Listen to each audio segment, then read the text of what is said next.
Welcome to another episode of the Four Elements. I'm your boy Earth. And I'm water. I'm Wind. I'm fire. All right, so today we have an interesting show today. So I hope everybody thought about the show topic over the past week or so. Are you present to your mortality? Now you know me. I'm gonna pull out the definition first before we dive in and really get this thing going.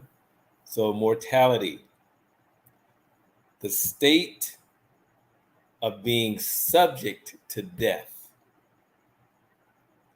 Say it again. It's the state of being subject to death.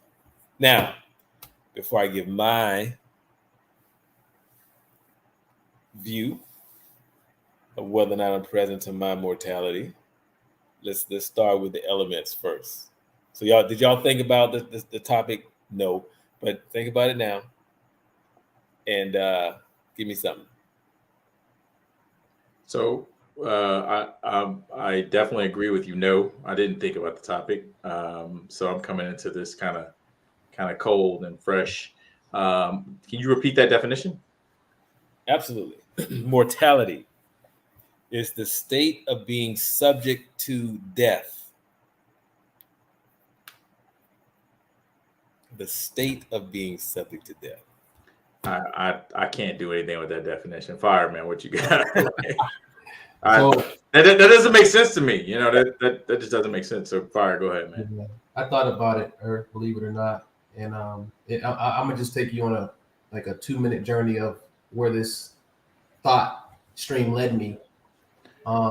So before you go, fire, this isn't Water show where he's stopping everybody from these long soliloquies. So this 2 minutes might go 10, but go ahead. And that little rant did not cut into my 2 minutes. It's starting So I thought about it.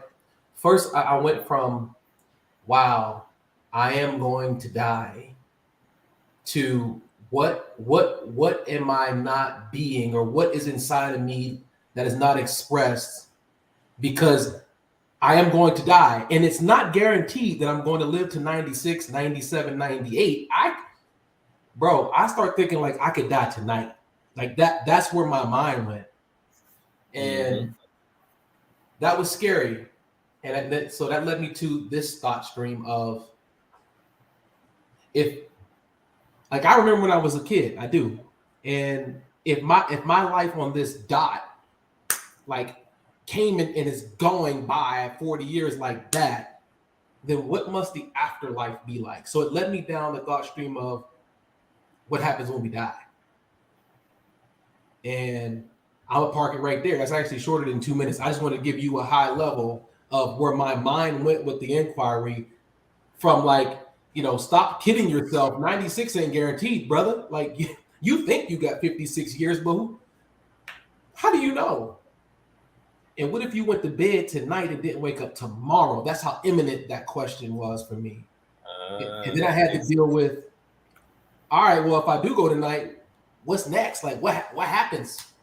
What happens when I die? So I'll park it right there. For me, since you noted the show's title, I have not thought about it whatsoever. However, just in my lifetime, of course, I'm always present to it, but I don't dwell on it. I just dwell on living to the very best of my, capacity. And whatever happens, happens. I'm good with whatever happens. One of the things that, one of the best things I heard in life when I was a kid was Dr. King's speech. And he said something to the effect that I'm not fearing no man. I'm not fearing nothing. And longevity has its place. And, to live a quality life, doesn't mean that you have to have a long duration. Look at Tupac. He lived 20-something years. 26 years, I believe it was, and he lived a full life. I mean, he did so much, and he's not the only one. And so, for me, is it's about the quality of life. All right, cool in the game. So have you had a moment to kind of think about it, Water? I see you. It's like those gears are turning over there. Yeah. So I was kind of stumped with your definition, so I'm just going to ignore that. I'll let you play around with that, because that definition that's a horrible. You need to go to Webster or something, man. You went to Wikipedia or something. I don't know what you did, but you go hit the old school Webster up or something, boy. That big thick red one, the thick red one that was like that thick. So here's, people call me a morbid person because I have two things that I do, and this really keeps in front of me. This keeps the whole thing of my mortality and right literally in front of my face. So right there on my whiteboard, I have a date, and the date is, if I actually live to be the age of my oldest grandparent that ever lived, then that's how much more time I have left. If I actually make it to that. So basically, and then I change the numbers as time goes on or whatever. So, like, we're dealing with 36 years, 432 months, 1,882 weeks, 13,000 days, So that to me is, like some of my, like whenever someone comes over and they see that, they're like, what is wrong with you? And I'm just like, hey man, that actually motivates me to actually go out and live life. So the second thing that I have is, I can't remember, there was this blog post and I can't think of the name of it.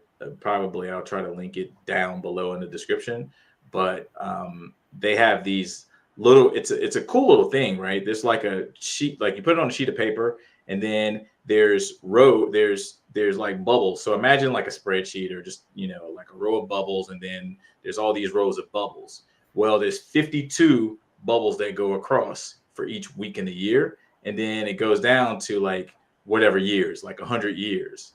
And so you can just bubble in however many years you've lived, and then kind of like, hey, if you're going to live till 70, this is how many more bubbles you have. If you're going to live till 80, this is how many years you're going to have. And, like, to me, it's just to be able to visualize that, it really puts it in perspective for me. Other people don't want to think about it, and they're just like, oh, I can't believe you do something like that. And I'm just like, hey, man, like for me, that motivates me, because it's like, hey, get to living now. Like what Fire was saying, get to living now. It's about actually going to do it, instead of like, oh yeah, well, it'll happen later. Like, nah, man, it may not. I can say that I don't really remember all of these bubbles passing by, but they're keeping going. And last time I looked at the sheet, oops, man, there's like 30 more bubbles that went by. Dang, just goes and goes and goes, and it doesn't stop. So that's, for me, how I actually, in my everyday life, embrace my mortality, I guess I would say. Nice. So I'm gonna read this definition one more time. Let me give my spiel. As a matter of fact, that was quite long, Water. I think you went over 2-3 minutes. Hey man, I've been hanging around you guys too long. You know what? You're right. It did go over a little bit. Huh. Well, I didn't set any parameters, so it's a free for all tonight. So mortality is the state of being subject to death. Well, I don't consider my mortality really at all, because I'm not subject to death. Death doesn't exist. You don't die.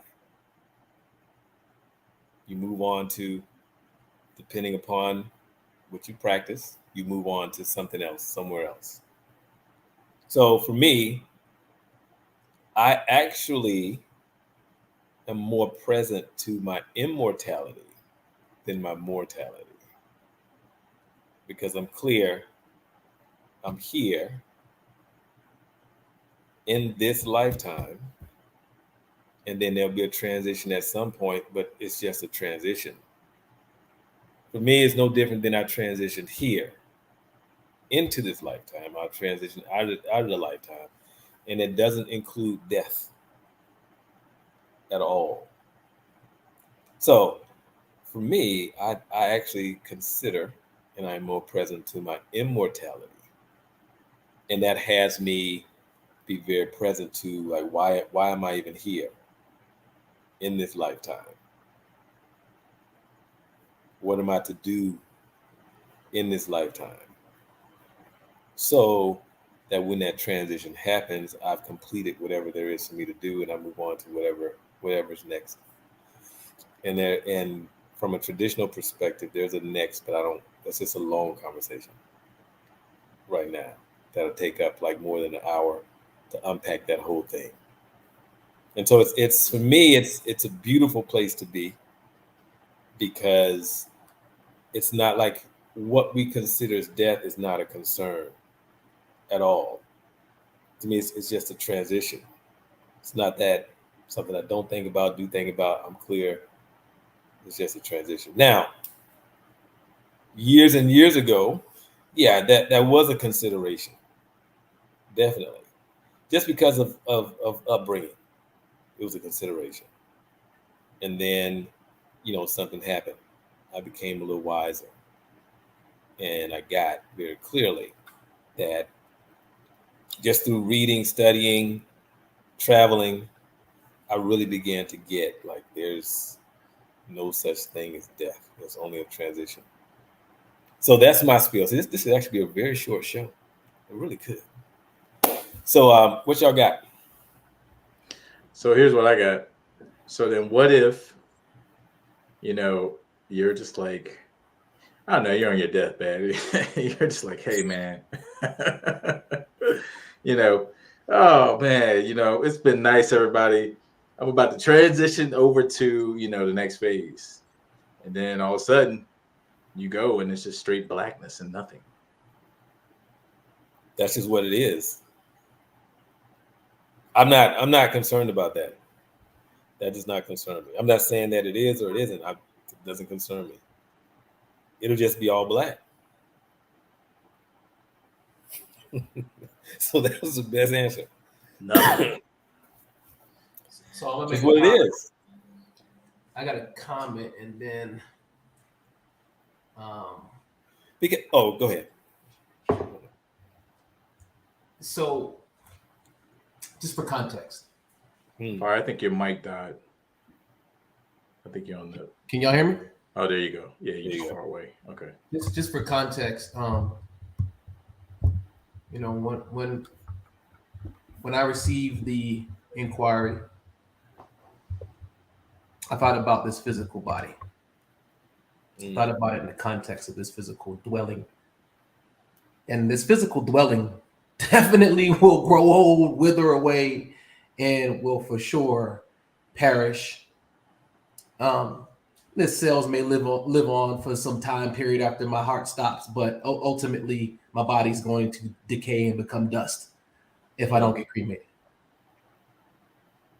So for me, when I give my response to the inquiry, it's from the context of the flesh.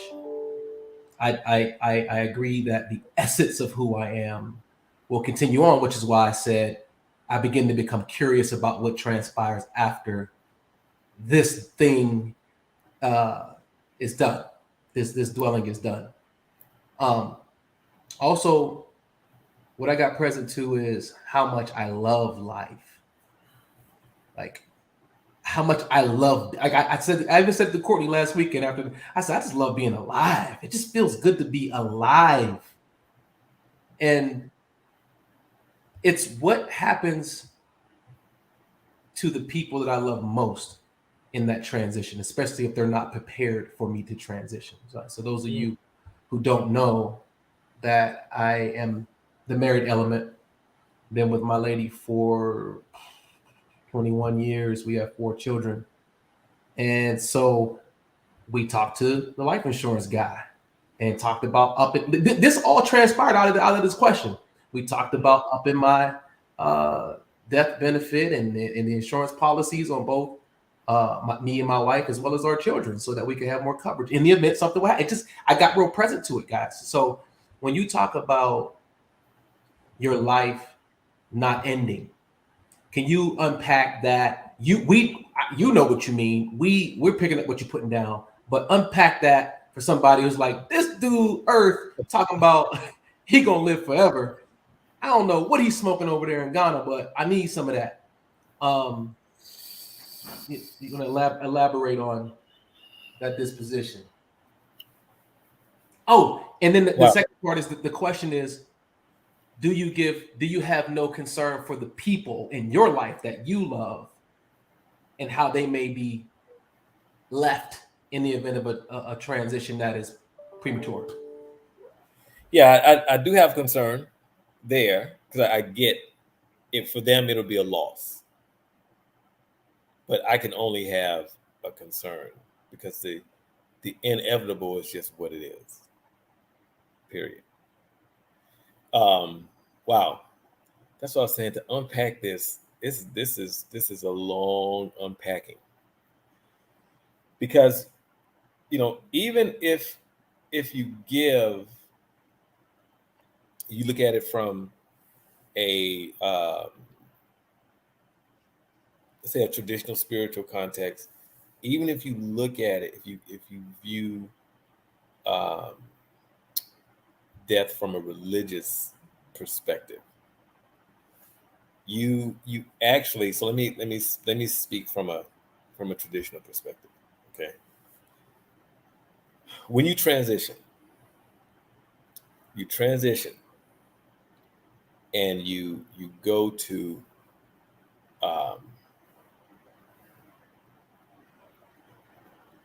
it translates into like this intermediary space when you transition and you're there. It's not there long, because there's specific ceremonies, rituals that are done to send you like home. Home is going to be like the world of ancestors. That's what it translates into. Is there. Then you're there. You continue to exist. So it's not even the essence of you. It is just you. Period.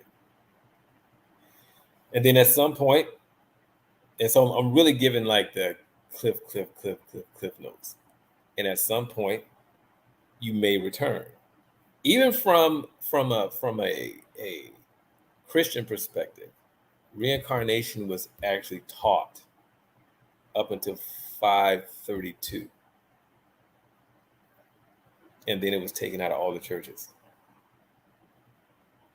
by Emperor Constantine. Took it out for selfish reasons, but that's a whole nother story within itself. So even within from a Christian context, it was practiced, it was taught, the whole nine. So, and based upon personal experiences that I've had, those personal experiences for me have validated that there is something beyond this particular realm. So just from personal experience, and from really sitting down, talking to elders about having really deep conversations, and even participating in those particular burial ceremonies, you become very clear that, wait a minute, there's something else here. Not, you don't become clear just based upon someone saying something. You become clear based upon what you actually see, what you feel, and then it's a knowing. You just know, because when those ceremonies begin to take place, you're like, wait a minute, there's something here is just different. Something is moving that you may have never experienced moving before. And every ceremony means something in regards to burial rites. There's phases to it. So that's like the Cliff Notes version. I mean, I could, if we had the time, I could actually unpack it a whole lot more and go a lot deeper. But it would take some time to really, really unpack the whole thing. And so a lot of it is personal experiences, being able to actually see, not just reading something or somebody saying something, but you literally participating in traditional burial services. And I argue that um, in the West we have it so backwards. When I say backwards, I mean really, really, really backwards in regards to what we do for people who transition. Even if you're a Christian, if you go to an Orthodox Christian burial service, it is 1,000 times different than anything you could ever imagine or anything you've ever participated in. I've been to one. It's totally different. And the service, it is about taking care of the person who transitioned.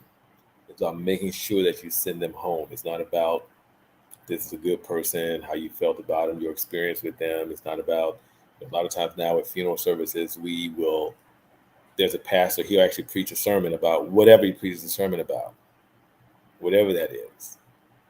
Instead of there's specific things that take place that need to be done for the person who transitioned. And we've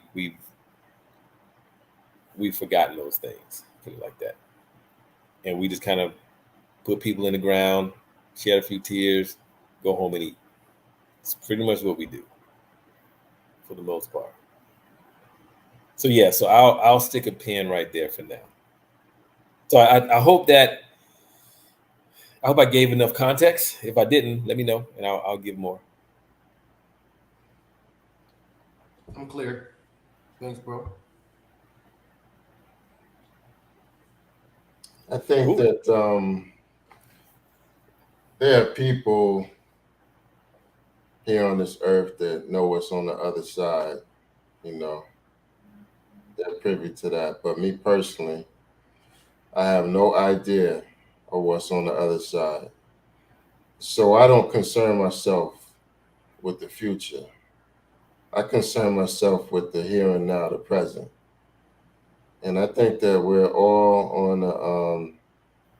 on a spiritual journey of growth and development and here to contribute something to humanity. Um, but I tell you this interesting story. All you guys know my mother transitioned last year.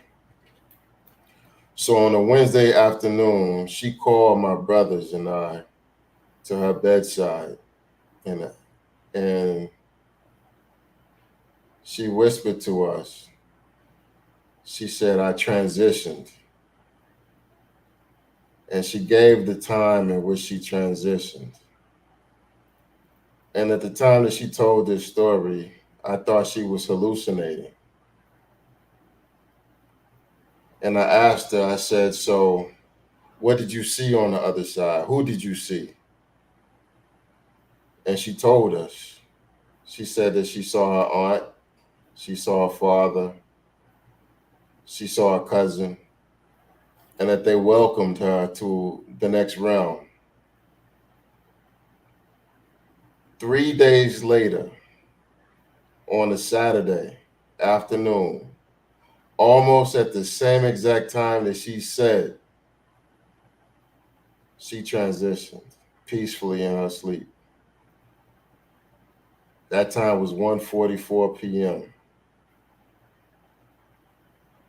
And I was amazed. I didn't even shed a tear, but I was amazed at how she went out. And so I share that story with you because, there's phenomenon that many of us aren't privy to because of the state in which we are in currently. But there are people that have high consciousness, high awareness, and high capacities that are able to see. and so I don't doubt anything. But the only thing that I could be present to right now is the here and now personally. That's where I'm at. I'm done. Yeah, I mean that's true. You can really only be present to the here and now and be present to your own experiences. That's what you can be present to. You really can't be present to my experiences or fire or water or wind's experiences. You be very present to your experiences. Now, you can actually evaluate our experiences as we talk about them, but you can't be totally present to them because they're not your personal experiences at all. So good, very well said. Fire, water. I'm gonna give a shout out to Quaylin from Facebook. I'm gonna give a shout out to Revolutionary 2, who says peace, blessings, and black unity worldwide over there on YouTube. You know me. And then I gotta go grab this comment from Michelle. Yeah, before I do that, man, I just want to say, Win, man, that was beautiful what you shared about your mother, bro. I appreciate you, sharing that, man. That uh, it takes a lot of, courage to kind of talk about that, man, and it just makes me kind of get emotional just thinking about my mom, transitioning and passing away over or whatever, man. So that was beautiful. Thank you for sharing that, bro. Just want to acknowledge you for sharing that. You're quite welcome, bro. Yeah. So there's your comment right there, Fire. Comment from Michelle on Facebook is Earth. It's actually more peaceful because this becomes more of my purpose than anything else that's happening around me. I'm aware that no matter what it looks like, I'm going to be okay. To know that I'm merely here to heal my family and divine for others, amongst other things. It's beautiful to know that I've been chosen to do this. I'm in a peaceful place here, and when I transition to being home, I am still learning, but it's beautiful to be in this space. I can't quite remember what that comment is in response to. Do you remember? No, I actually don't remember, but maybe it was in response to when I was saying that like I really look at I'm more present to my immortality than my mortality. Got you. And then I did say something about purpose in there That makes also. sense. So it's probably in response to that more than likely. It probably is. Wow. So So go ahead. I have a question for Win because we're gonna call Win uh, Luther Vandross, right? He's Mister. He's Mister. Here and now. So all that matters is the present. So, bro, do you have a life insurance policy? Of course. Okay. So in that moment when you were going through your policy details, You are not a benefactor, a dang, beneficiary. dang, how you know I was going there, bro? How you know that's where I was going? So It's, in it's that just that Virgo in you, bro. so you sit down with the guy or the gal, and they're taking you through the details of the policy. Yeah. You had to envision yourself at a state of being transitioned into what transpires, right? Well, you would think that, but to be absolutely transparent, how I got my policy is through my employer. It was automatic, and I just increased it. So it wasn't a thought of my life or my death whatsoever. Like I told you, I don't even consider my death. It is what it is. That's how I'm built. It is what it is, and it's going to be what it's going to be. And I'm not concerned about tomorrow. I'm not concerned about 50 years from now. How my life goes. I'm good with it, man. You know, I am absolutely 1,000% good with it. And I'm gonna tell you, I do my very best each and every day, to contribute to society and to learn and grow on a personal note. And that's the best I can do. That's all I could do. I'm not concerned about this dark side or what's over there, whether there's a heaven or hell. Heaven and hell to me exists right here, right now. If I'm just messing around, then my life is going to be a hell. But if I'm doing some good, my life is going to be heaven.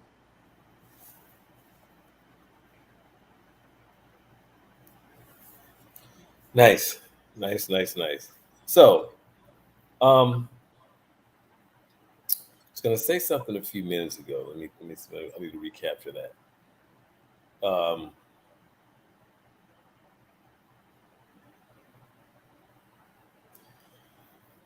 you know, most people actually are afraid, and I argue, I don't have stats on this, are afraid of their mortality,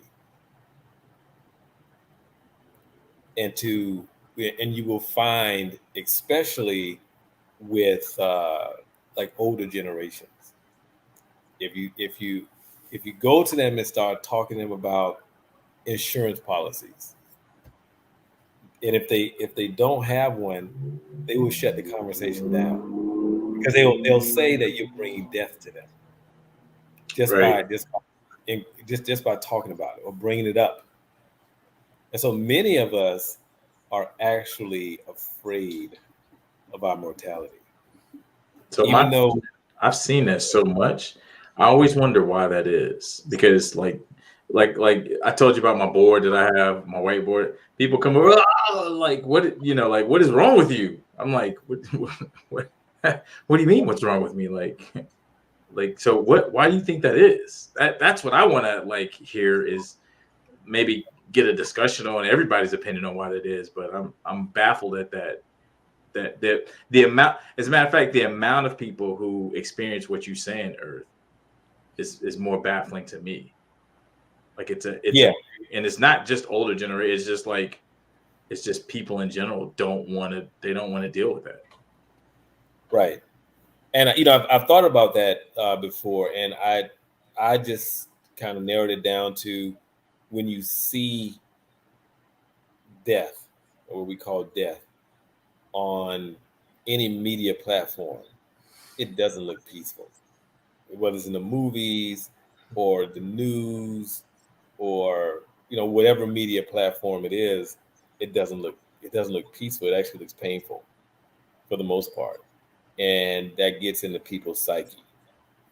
And I just believe they don't want they don't want the perceived anguish, agony, pain, suffering, whatever that is, because that's like the subconscious view of death. It's just painful.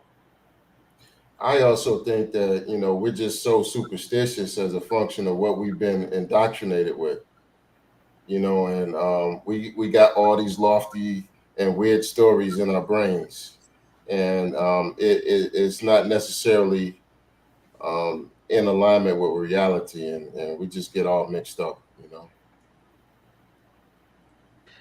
Yeah, it's crazy, man. Like you can't really have this conversation with people. Like, hey, let's talk about our mortality. That's not a conversation that you could just roll up on someone and have. They have like you have to actually know that that person is okay with a conversation like this because most people are gonna be like, bro, get away from me with that conversation. Yeah, I mean, especially like when if you talk to someone and they might be of some religious affiliation, and they know that they haven't lived an exemplary life, that's something that invokes fear, because then it's hell and fire, brimstone, blood. It's that whole narrative that occurs for them, and so that's something that that many people don't want to face. Is that it's really facing the consequences of their lifestyle for some people. Hmm. That's what it is. That's right, So exactly. yeah, I want to go back to a point that Water made that I resonate with. This has been banging around in my head since he said it, and I'm contrasting it to the idea of everlasting life. This idea that we're immortal. I say essence. In language, it sounds like I'm separating my essence from myself, but my essence is myself. So there's no need to even say essence. I see what you did there earlier. See what you did there, buddy. But I'm present to the reality, like Water, being cognizant, or when I am cognizant of my mortality in this body, as the guy that I am, in all the roles that I play, in the people that I love. Knowing that that is coming to an end. Actually, for me, I know need is a strong word. I'm gonna say need. Don't beat me up for semantics.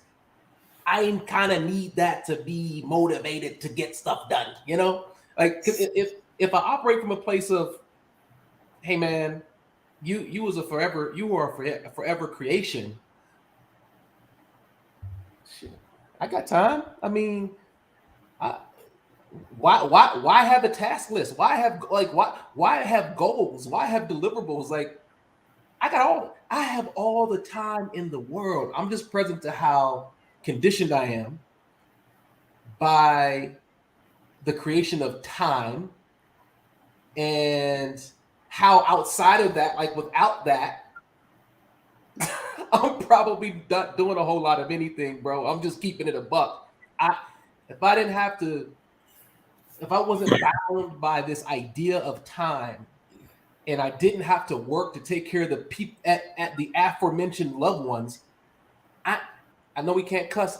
I'm not doing much of SHIT, man. I don't know what I'm doing, but it's not a whole lot of anything. So I know you are a very busy human, or you have a full life. You have a lot of people that depend on you.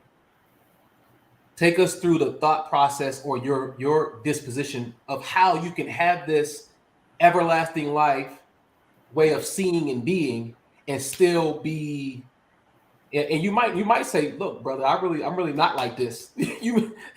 I kind of just go with the flow. How are you able to even get anything done from I got all the time in the world for all the time in the world disposition? Because I'm not there yet. I'm gonna just keep it a buck. Oh, it's easy. I'm clear that I don't have all the time in the world here. There's a limited amount of time here. And so whatever there is for me to do here, I just maximize the time to complete that, to fulfill upon that. That's it. Got you.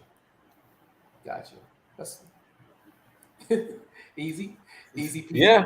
There's like this macro context that exists, and then there's this micro context that exists in the reality that you are who you are. I'm not gonna say your name, your chief, right? You are who you are in this body. You have the parents you have the siblings you have the nieces and nephews you have, and the people you love. You understand that there's a finality to this experience in this realm. Right. But you still understand that who you truly are, like I think it was Water, like you in your mind's eye, whether or not your lights go out when this flesh dries up, or there is this land or world or domain of the ancestors that you'll get to have these interactive experiences with people that you love, and blah blah blah blah. Either way, you're 100% certain that it's not the end. That's not the end. Yeah. I'm certain of that. And like I said, it's personal experiences that have definitely shown me that there's way more than this little bubble that we exist in this time. It's a lot more than that. A whole lot more. So yeah. Very interesting. We'll go to the comments, Water. Yeah, sure. What do you want? You want this anonymous Courtney Butler person? Yeah, let's start there. So Courtney Butler coming to us from Facebook says that for me, it's a fear of the unknown, accompanied by a fear of consciousness of my prior life. I love being alive. I go back to a show we had a bunch of months ago where we talked about attachment, and Earth was saying I'm not attached to anything. So his philosophy is aligned with that way of living life, and I went fiery on that show talking about, man, I'm attached as F, and I love being attached. And Earth said, where there is attachment, there is great suffering. There's great suffering. So I get that, Mrs. Butler. It makes a lot of sense. I'm right there with you. That might be why you and I are in these long-term relationships that we're in with one another. All right, let's go to Michelle.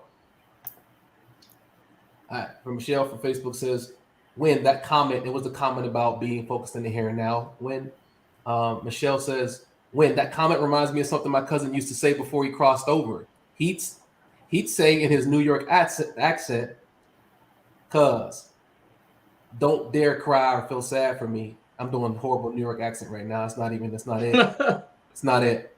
I'm going to live till I die." That's profound. You want to respond to that one? Yeah, that's how I feel. You know what I mean? Here you go. You know what I'm saying? You know what I mean? Doing a better job than me. I mean, that's just what it is. And adding on to that, my mother, she didn't want us to cry whatsoever for her. She wanted us to celebrate her life. So we didn't even have, like a funeral. We had a memorial where we actually celebrated her life. And, during that celebration, I looked at all the people having fun. They were drinking, laughing, talking about stories about her. And I was like, damn, my mother would have loved this. This is exactly what she wanted. She wanted us to have a drink on her. You know what I mean? She wanted us to eat, and be happy. She wanted us to dance and laugh and just be together, in her name. And so, yeah, life is beautiful. We just gotta, enjoy every moment of it, and not think about, what's next, because, none of us really know. And whatever's over there is over there. It ain't over here. And so we gotta, enjoy our space right here. What we got. This is all we got. This is it.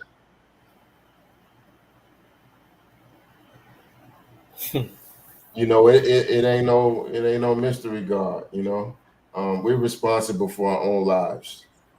And if you're concerned about death to the extent that you are just paranoid, then perhaps you need to consider what you're doing on this earth, and make the necessary adjustments to, be a great human being, as opposed to being concerned about your karma.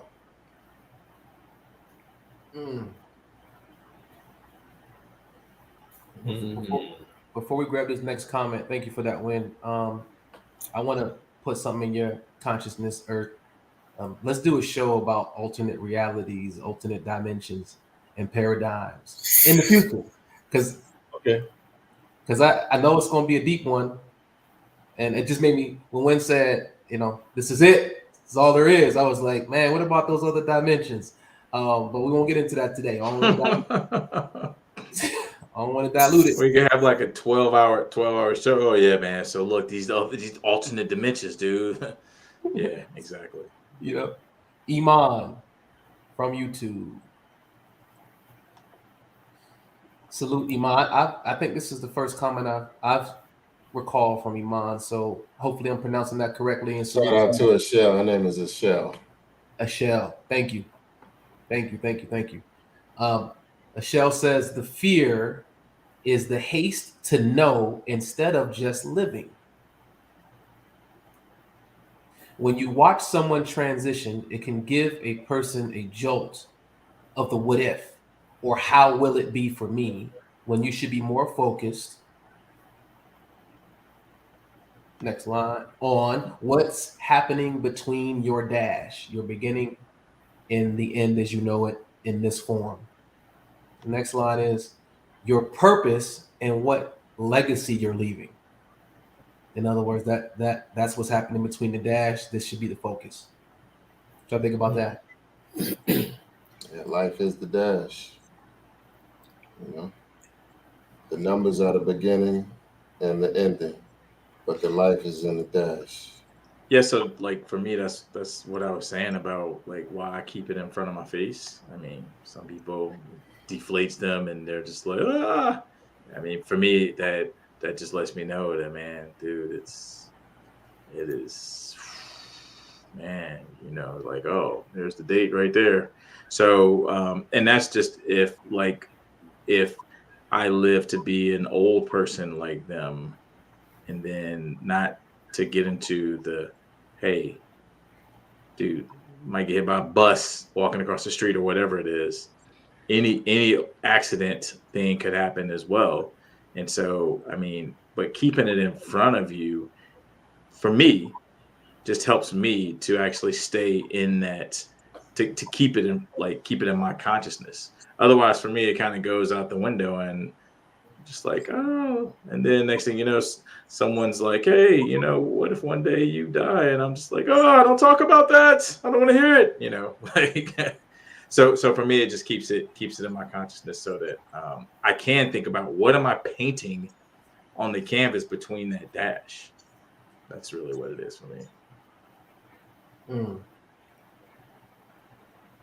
Yeah, you know, when you read that, I was thinking about like my overall view of what we consider death. And I thought about when I was between 4 and 5, somewhere between there. Wait a minute, And time I don't out. know. Time out. How do Yeah. you and Fire remember when you guys are like, Fire was like last week, he's like, I remember when I was 2. I'm like, bro, who remembers when they're 2? And this guy's like, I remember when I was 4. Like, bro, what are you remembering from 4 years old? I just wanted to point that out before you go there. I'm like, man, these guys have super memories. You've been taking ginkgo or something, bro. Actually, I remember when I was like a small baby and my mother used to bathe me in the sink in the kitchen. I described the whole scene to her, exactly what she used to do to me, blah, blah, blah. I remember that. Wow. It's very vivid. Yeah. And I couldn't talk. That I know for certain. So I wasn't old enough to talk. I was old enough to fit in the sink. I do remember that. So yeah, I remember that. Some people remember in the womb. Mm-hmm. So yeah. Okay. Before we go down that rabbit hole, Earth, I didn't mean to cut you off, bro, but you guys amaze me with that. Yeah, so so when I was about 4 or 5, I remember, I don't know if it was my first funeral or what. I remember going to the funeral, and I was just very curious. I wanted to see. It was an old man. He was slim. He had on like a brown suit, and he was in one of those kind of those old school wooden caskets, the ones you may see like in old movies. He was in one of those. And the funeral was outside, so the services were outdoors. And I remember just wanting to see it. And I remember, being lifted up to see, and I was like, I wanted to touch him. I had nothing going on with any of it then. And so even when I've seen someone transition, I've sat there and watched them. And it was one of my best friends, and I wasn't thinking about what about me or anything like that. For me, I was just sad to see him leave. I didn't even consider really my mortality at that time at all, and I wasn't thinking about what if it was me, what about my time. That none of that ever crossed my mind. So in regards to death, I've always had this very interesting relationship with it. And the only time that there was fear was when I was a Christian. And it was told, all these things are going to happen and all this other stuff. That's the only time that there was some fear. Period. When Chief was a shorty. Yeah, when I was a shorty. So that's the only time that there was really fear. But then after that, I realized like I'm not even doesn't phase me like that at all. Just doesn't. Yo, it's funny that you tell that story because when I first saw somebody in a casket, it became very apparent that the difference between life and death was actually this breath. That the breath was the source of life. And then when I read, stories in the Bible, the Quran, and other spiritual texts, I said, that's what they talking about. Yeah. It's an interesting life. Yeah, it is. And to really, if you can really be in a space where you just really, really get that there's no such thing as death, it is so freeing. You can actually get a lot more done in life because you're never subconsciously considering the clock ticking. Because subconsciously, many people do, they just don't think about it, but they consider the clock ticking. Period. Especially as people, past a certain age, they'll say, "Well, I got more years, what is it, behind me than in front of that whole thing." They're considering their mortality. They are. But if you can actually consider your immortality, that's a much more powerful place to live from. Much, much, much more powerful. Because what we consider as death is inevitable. You can just love life. You can love being here all you want to. That's great, but the reality is, being here in this world for everyone is going to come to an end. And yeah, one thing's for sure is that we all got an appointment. The unfortunate thing is that none of us know that time. I actually beg to differ. I mean, like I said, it depends on Yes. your level of consciousness and whatever Okay. gifts you got, There you go. whatever capacities you got. But for the most part, none of us really know the time. And some and in alignment with what you're talking about, Chief, we can actually dictate when we part ways with this lifetime. Mm-hmm. Oh yeah. Yeah, I mean, there's several ways to do that. You can delete yourself. No, I'm not talking about that. I'm talking about from a real, live spiritual place. You said delete yourself. Yeah. We can't say that other word. Wow, that's an interesting way to phrase that, but I get what you were saying now. Yeah. It took me a second for me to realize that. Yeah. I mean, you slow like water. Slow, baby. Slow and steady. We got a question. What were you saying, Win? Say that again. What were you saying? I don't know if you completed your thought. I believe he doesn't have any complete thoughts, bro.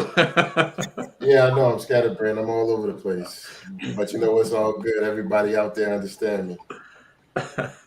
You want to take this question, Fire, or comment? Yeah. Salute, brother Melvin Walters from Facebook. Got a question. It's a good question. What if you were never told about none of those philosophies, God, death, life, spirit, or consciousness? What would you think you'd think? So take away everything that you've been taught. You just came into this world with a blank slate, and you maintain that blank slate into the age of formulating your own philosophies, untainted, uninfluenced around this topic. what do you think that you would think? Now, would I still have the same personal experiences I've had? Give yourself the same set of personal experiences. Take out the immersion. Teaching. Okay. Yeah. Take out the traditional teachings, the elders and religion, all of that, grandma and them, all of that. Take all of that out. Yeah, I would probably come to it. I don't know if it would be the same conclusion, but a similar conclusion, just based on my personal experiences. If we leave those intact, because I've had some experiences that will literally blow your mind. And fortunately, someone was actually there with me and witnessed it. Mm-hmm. Yeah, I think that you can read all you want, but at the end of the day, what resonates with you internally is your experience. You know, um, me personally, just because I read something doesn't mean that I adapt or adopt that. You know what I mean? If it doesn't fully resonate, and if I don't experience it and pull it to my own life, it's just something that's being read. So it's really about the experience in life. You know. I think for me, Brother Melvin, if you strip away all of that, and I'm dealing with life as it has been lived, in my experience, I'm thinking that I would think that it's over. I'm thinking that I would think, because I watched animals die, I've been to funeral, and there's no influence on philosophical influence. I'm thinking like, when you die, you die. Like, that's it. It's lights out. That's what I think I would think, to keep it 100. Keep it 100 with you, bro. What you got, Water? I would be the same place I am now, because I think so differently than anybody that I know. Like, it's just, I would have come to where I came because no influences have yeah, I'm just completely different than everyone in my family, all my friends.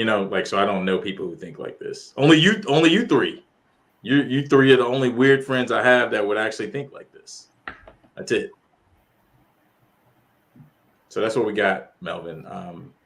Guys, we got 2 minutes. Yeah, 2 minutes. All right. So we got 2 minutes. So we're gonna go around the horn real quick. Now I'm gonna put restrictions on it now. Give it within 20 seconds. Closing remarks.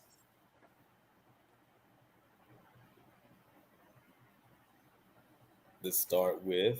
Do we have to spin the wheel? Why don't we finish with who's up next? So we'll Fire's up next. Yeah. So you want to go Earth, and we'll just go around me, and then Wind, and then Fire finishes it off. Yeah, I just want to leave everybody with just a consideration of how you walk through life in relationship to your mortality. Just think about that. How does that influence your life? How does it influence how you move, how you get up in the morning, how you go to bed, how you interact with people? Just consider that. Just really sit down and think about that, and see what you get. It'll actually surprise you. It will. It will. All right, that's all I got. I will say carpe diem, seize the moment, because life is to be lived. I mean, we can focus on mortality all we want to, but if you're not living life, or if you think about your mortality and it stops you from living life, then you want to stop thinking about that and go live your life, because we are here to live it and, I guess, fulfill some purpose for some of us. For others, our purpose may just be live and live free. Either way, carpe diem, baby. When? Yeah, I support that 1,000%. I think we need to get off the fascination with death, or the concern about death, and get on with living, and not living from a perspective of survival, but from perspective of thriving and flourishing and being well and being happy, and enjoying life and enjoying people, enjoying, experiences, traveling and just having fun, I'll part ways with that. Everybody have a great and powerful week. Well, everything that needed to be said that I could think to say has already been said, so I won't say it again. It's all about the present. It's all about the present. Inside of that, for me, the present with purpose, being in the present moment with purpose. And it's not, I used to have this grandiose idea what purpose was, and now it's just like, it's not that deep, bro. Like,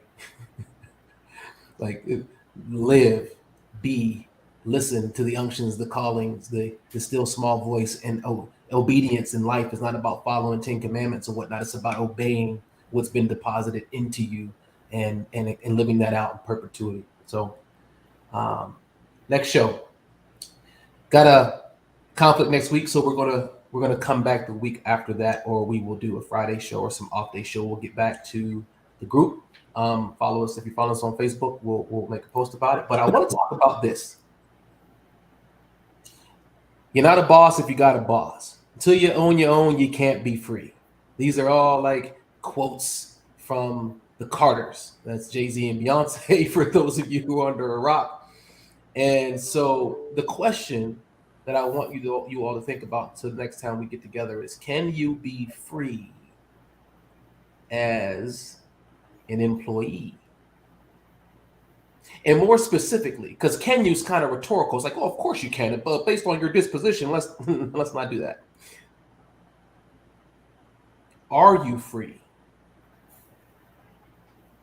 as an employee? Are you free as a W-2? Is that going to be the show where Fire is just examining himself? Probably. Got it. Mm-hmm. You know me, I'm all about getting naked as I sit here in my towel with my t-shirt. Got it. I'm willing to go there, bro. So, all right, elementals. We appreciate y'all. Like us, share it, follow us on all social media platforms, especially YouTube. We do this for free. We do this for y'all.